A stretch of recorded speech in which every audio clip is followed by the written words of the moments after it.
Hello बच्चों, आइए इस प्रश्न को पढ़ते हैं। बोले रहा है, धरती के सूर्य के चारों ओर वृत्ताकार पथ पर घूमने पर विचार करें। नीचे लिखे दो वक्तव्यों में से कौन सा अधिक उपयुक्त है? पहला है, सूर्य द्वारा धरती पर लगा गुरुत्वाकर्षण बल अभिकेंद्री बल के बराबर है। दूसरा है, सूर्य द्वारा धरती पर लगा गुरुत्वाकर्षण बल अभिकेंद्र बल है। आइए इस प्रश्न की मुख्य अवधारणा से समझते हैं चीजों। मुख्य अवधारणा, मान लीजिए कि कोई एक वस्तु है जो कि एक वृत्ति गति कर रहा है। तो यहाँ पे ये कोई एक वृत्त है जिसका अनुसरण कर रहा है एक वस्तु। अभी इस क्षण पर मान लीजिए वस्तु इधर है, इस वृत्त का ये अनुसरण कर रहा है इस तरीके से। केंद्र यहाँ पे है, वृत्त की जो त्रिज्या है वो आर है, इसकी गति यहाँ पे मान लीजिए कि v है। तो क्या होगा, इस वस्तु को यहाँ वृत्त में रखने के लिए इसको केंद्र की तरफ बल चाहिए होता है। अगर मान लीजिए केंद्र में सूर्य है s और ये v गति से चलता हुआ कण पृथ्वी है e, तो ये जो बल चाहिए केंद्र की तरफ ये गुरुत्वाकर्षण से मिलता है। अब मान लीजिए केंद्र में नाभिक है, नाभिक परमाणु, आपने नाम सुना होगा परमाणु, उसके केंद्र में नाभिक होता है, इलेक्ट्रॉन चारों तरफ घूमते हैं।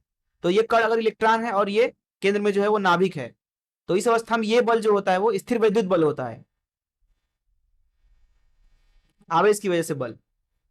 वही मान लीजिए कि यहाँ पे जो वस्तु घूम रहा है केंद्र के चारों तरफ वो केंद्र से एक रस्सी से जुड़ा हो, तो यहाँ पे केंद्र की तरफ इस वस्तु को बल मिलेगा तनाव बल से, रस्सी में जो तनाव होता है उस बल से। लेकिन एक चीज तो तय है कि अगर उसको वृत्त में घुमाना है तो उसके ऊपर हमें केंद्र की तरफ बल लगाना होगा लगातार। ऐसा क्यों है? ऐसा इसलिए है क्योंकि अगर आप यहाँ पे ध्यान से देखें तो अलग अलग बिंदुओं पर जो वस्तु का वेग है वो अलग अलग है, क्योंकि उसकी दिशा अलग अलग है, कभी इधर है कभी इधर है। दिशा बदल रही है तो मतलब वेग बदल रहा है। वेग मतलब क्या? दिशा और परिमाण दोनों। तो दिशा अगर बदल रहा है तब भी वेग बदल रहा है, परिमाण अगर बदल रहा है तब भी बदल रहा है वेग। अब वेग तभी बदल सकता है जब उसमें त्वरण हो, और त्वरण तभी होगा जब बल लगे। और यहाँ बल की दिशा को भी आप समझ सकते हो कि कैसे ये केंद्र की तरफ लग रहा है। देखिए बल क्या होता है, द्रव्यमान गुणे त्वरण, और त्वरण क्या होता है, वेग परिवर्तन की दर dv भागी dt। तो यहाँ केंद्र की तरफ त्वरण है तो केंद्र की तरफ बल है। दरअसल इस F बल को ही बोला जाता है अभिकेंद्र बल। अभिकेंद्र बल, अभिकेंद्र बल का अपना कोई वास्तविक उपस्थिति नहीं है, बस वृत्ति गति के दौरान जो केंद्र की तरफ बल लगता है उसी को नाम दे दिया गया है अभिकेंद्र बल। उस क्षण पर उसको नाम दे देते हैं अभिकेंद्र बल। बात करते हैं इस मुख्य उदाहरण से इस प्रश्न की, तो इसको हल करते हैं। तो देखिए बोला गया है यहाँ पे दो उपयुक्त वाक्य हैं, कौन सा ज्यादा सही है? देखिए पहला पढ़ते हैं, सूर्य द्वारा धरती पर लगा गुरुत्वाकर्षण बल अभिकेंद्र बल के बराबर है। देखिए ये मान लीजिए सूर्य है इस तरीके से और पृथ्वी इससे कुछ दूरी पर है इस तरीके से पृथ्वी। तो सूर्य क्या करेगा, पृथ्वी को अपनी तरफ खींचेगा गुरुत्वाकर्षण बल से, Fg से।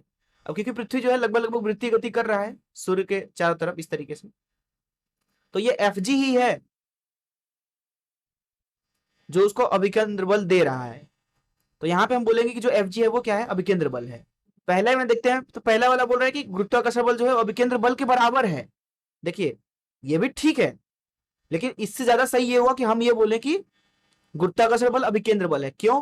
क्योंकि अभिकेंद्र बल का अपना कोई वास्तविक वजूद नहीं है, बस जो बल लगता है जिसकी वजह से वृत्ति गति हो रहा है उस बल को ही नाम दे दिया गया अभिकेंद्र बल, इसलिए बी ज्यादा सही है।